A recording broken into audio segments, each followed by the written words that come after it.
the 16 insight knowledges, Vipassana Jnana 16.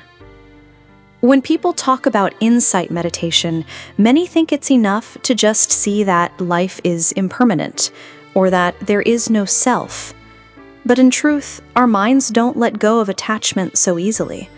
The belief that this is me is deeply rooted.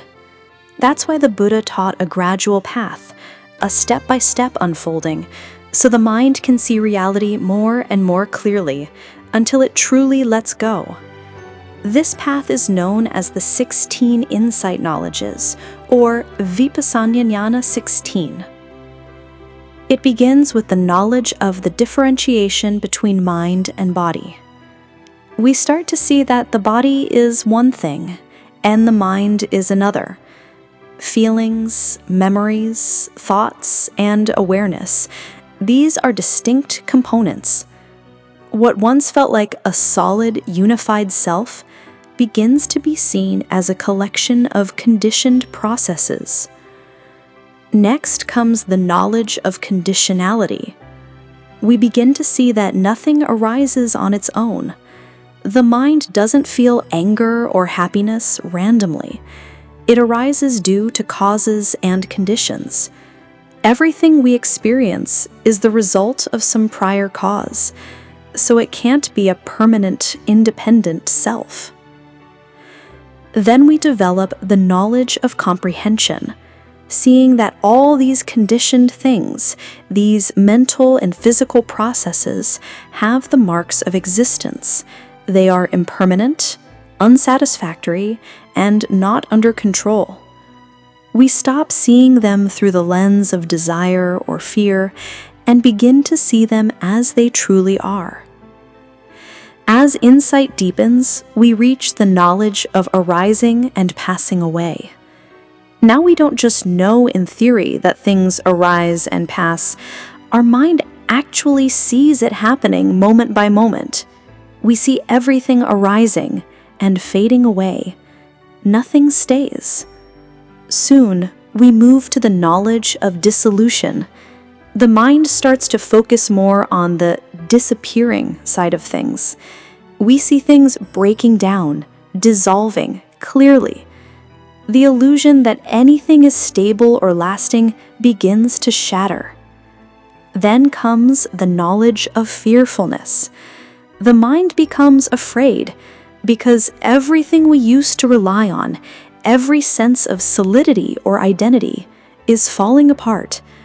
The mind sees that nothing is truly safe or secure.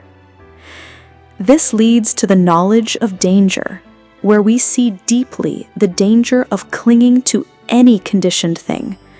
All the things we once grasped for happiness actually betray us. They fade. They fail us. The mind sees this truth again and again. From here arises the knowledge of disenchantment. Not a harsh rejection, but a soft fading of attachment. The mind becomes weary of clinging. It no longer wants to hold on because it sees there's nothing to truly hold on to. Then comes the knowledge of the desire for deliverance, a deep wish to be free. The mind no longer wants to stay caught in this endless arising and passing away. There's a sincere longing to be released from it all. But even this desire is seen for what it is, just another mental formation. So the mind develops the knowledge of reconsideration, carefully examining every subtle clinging, even to the wish for freedom itself. It becomes wise, balanced, and sharp. This leads to the knowledge of equanimity towards formations. The mind rests in profound balance, no longer pulled by desire or aversion. It sees arising and passing with calm and clarity. This is true equanimity born of wisdom. Then comes the knowledge of conformity, where the mind becomes fully aligned with the noble path. It sees the way out of suffering clearly. The path is no longer a theory.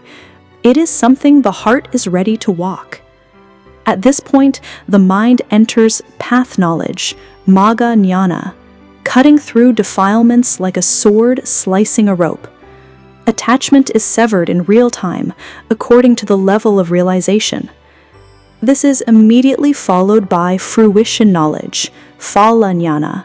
The mind rests in the peace of release. It knows, directly and undeniably, what it's like to be free from what was once binding it. This is the map laid out in the commentaries, the 16 insight knowledges. It's not a theory, not something to memorize or recite.